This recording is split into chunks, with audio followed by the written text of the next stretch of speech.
How's it going, guys? My name is Zach with the Movie Castle, and today we're going to be taking a look at the Vampiress Carmilla 2024 Annual. This one they've given the subtitle of Fear Book.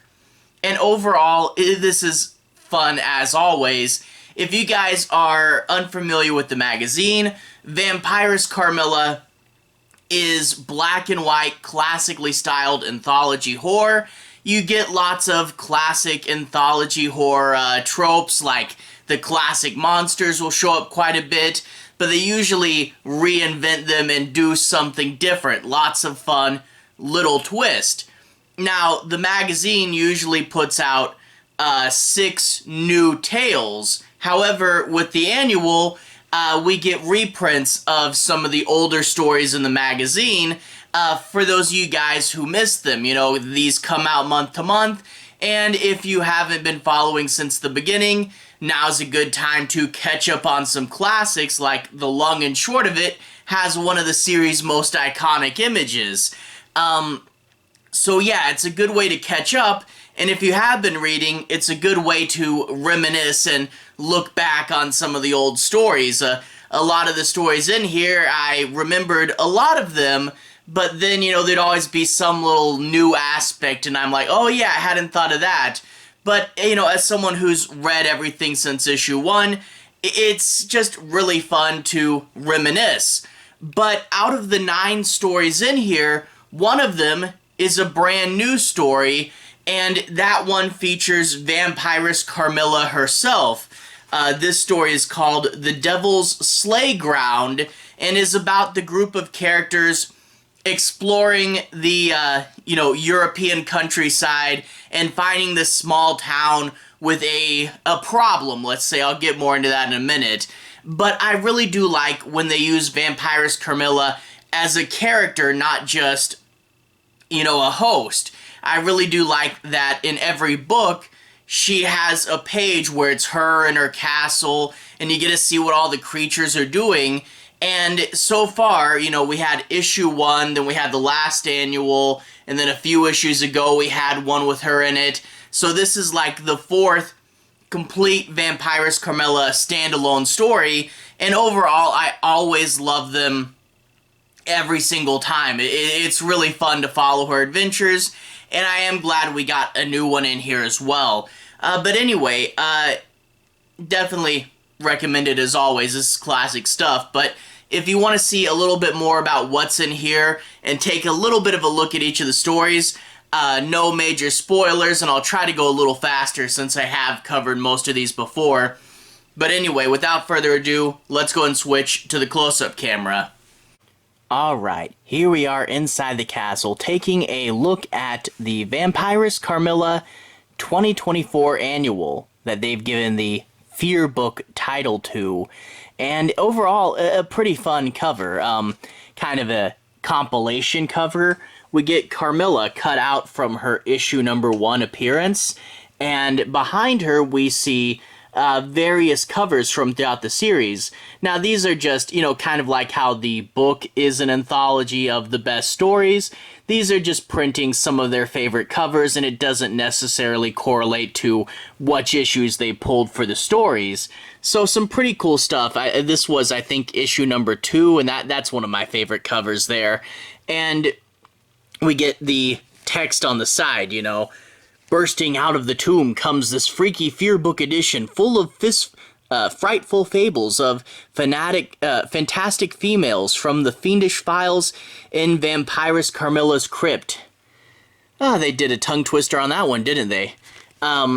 Anyway, $10.99, so this will be more expensive than a regular Vampiress Carmilla, but again, it is thicker and with less ads in it.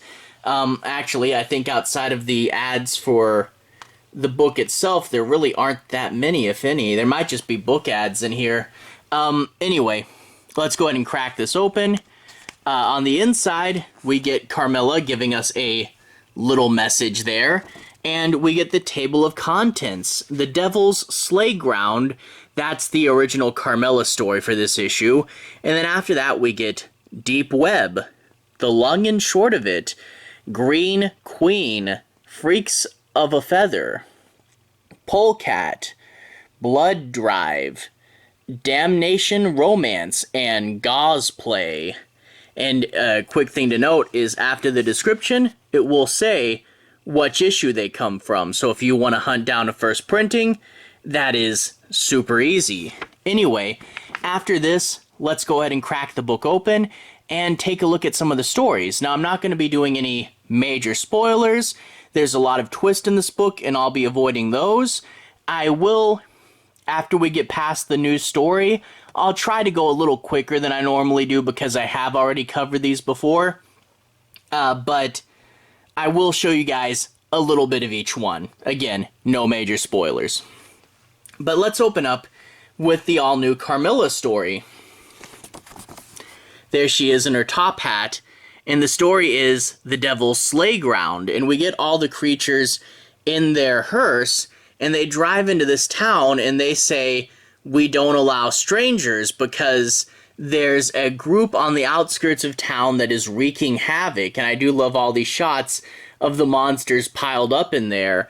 So they decide to go see this group on the outskirts of town and see what's going on, how they've been, you know, changing the nearby town, basically getting away with pillaging it. And I do like when we get there, we get to see the leader of the group, and that's this lady with an eye patch. It really does feel like the villain of a 70s grindhouse film. So she's got her militia there, and we get all these monsters in the back just waiting, and they say, we're going to perform a free show. And of course, the bad guys plan on killing them, but we know that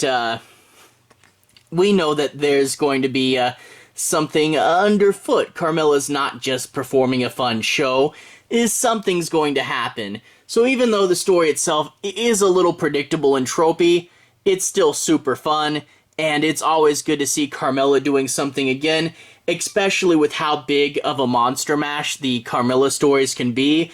There is a ton of people in that hearse, and overall, just a really fun story. After that, we get a story called Deep Web, and in Deep Web, we get the FBI trying to track down these people who are broadcasting. Essentially, you get to bid and see how a monster will kill someone, and yeah, basically dark web death entertainment. You get the vampire host, a werewolf, and a creature from the Black Lagoon. And I do also like that looks like a Jurassic Park. Newman's character in that is one of the agents. You know, I like these sort of celebrity lookalikes we get every now and then. But they're going to try to be tracking these people down, and of course, they will eventually take it too far. They'll try to kidnap this nun here, and they have to sort of, you know, race against the clock to try to save her, and there will be a fun little twist at the end of this story, but it is a fun concept, the idea of mashing, you know, the new dark web with the old classic monsters, and how people might exploit that. Up next is another really fun classic story, The Long and Short of It. We get this nurse, she just started the hospital. One of her friends is marrying a doctor, and she has ambitions in this way, where she wants to find a husband and, you know, make some money by marrying a richer man, you know? So the classic anthology horror, backstabbing and betrayal, marriage for money, not love, and we get Carmilla dressed as a nurse as well. But anyway, she gets called to a patient's room for his annual checkup, and they requested a redhead, so whoever this is probably pretty well off, and she goes in and finds him in an old-school iron lung, but he's being very flirtatious, so she'll look him up and find out he's a movie producer that's produced several famous horror movies, and when the guy offers her a job as his own private nurse back at his house, she'll take the job and try to win him over.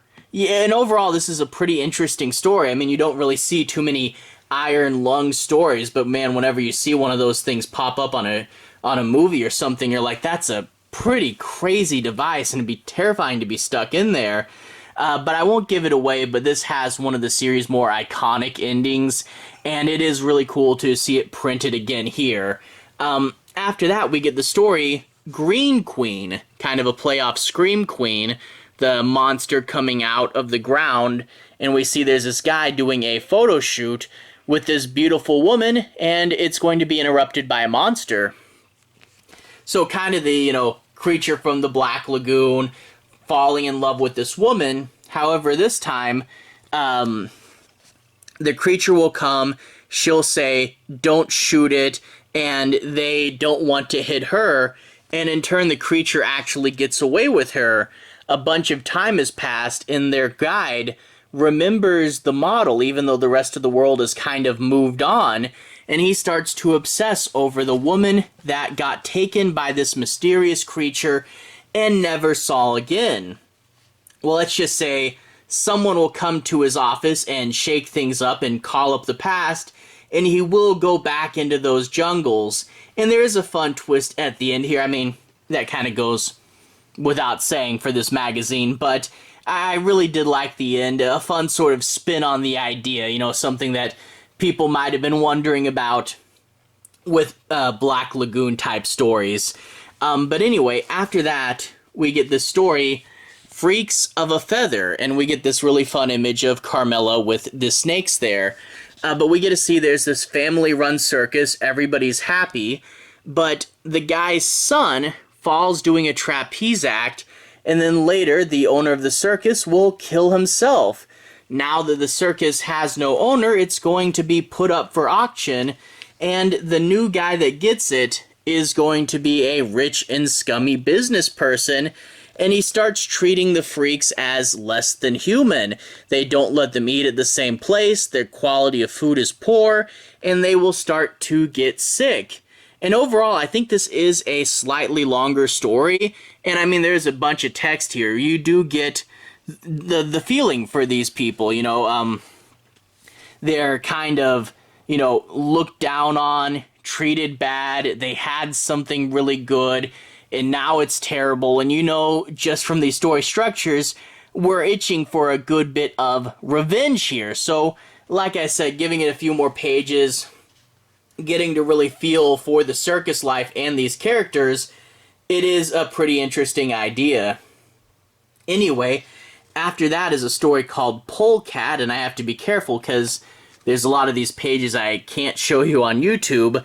You get this woman, she is a pole dancer, and she has this bit where she turns into sort of a werecat creature, and this guy falls in love with her and invites her over, and he says, I do books on the paranormal, and I think you're the real deal. Come to my house and see me. And I really can't show you guys too much of the art on this one, but it is a fun story, this interesting concept. She does a dance. Is it just a show? Is it real? What does this guy want? And the idea that he's sort of a, into the paranormal, you really do wonder what everybody's motivations are. And a really cool, fun, kind of cheesy ending for this one.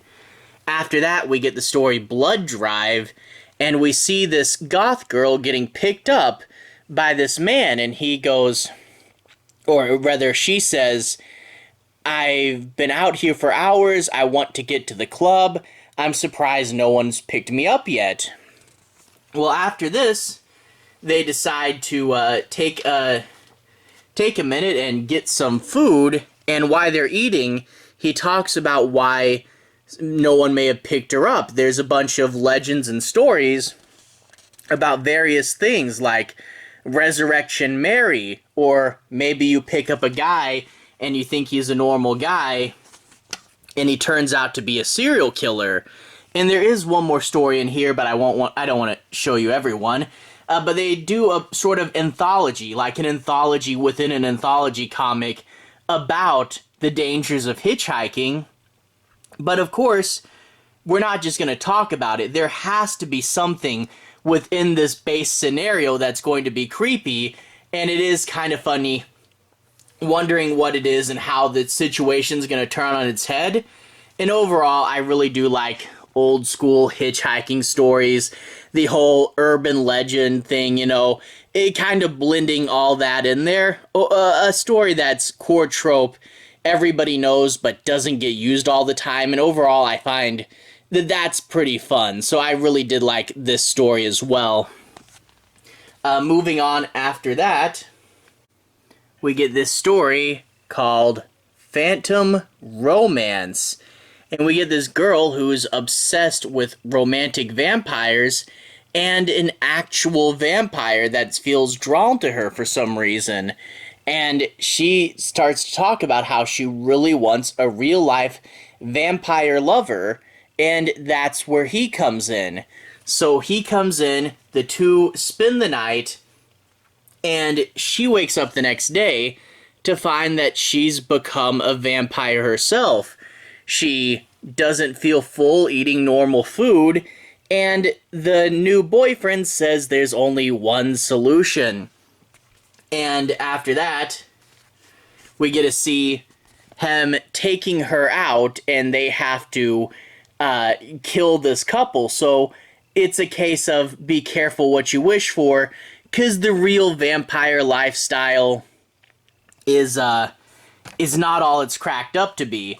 I do like the bit of humor in this story, and I do like where it goes at the end. And I thought overall it was a pretty fun vampire story. That whole idea, like, hey, vampires, we really shouldn't romanticize them. I do also want to say the story was written by Mogan, who I'm told actually passed away quite recently. That was really sad.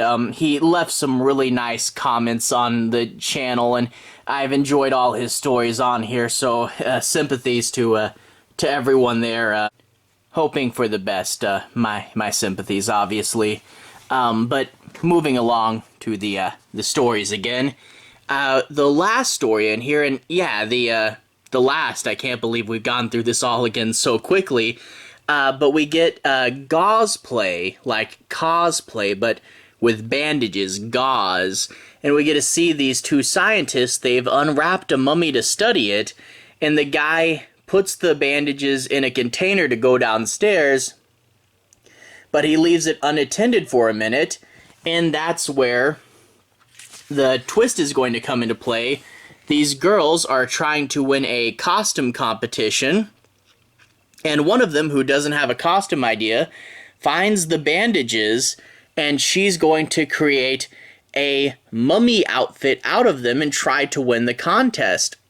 There's the roommate there in her costume, and she worries it might be too big of a competition, so she's going to rip it so she can't compete.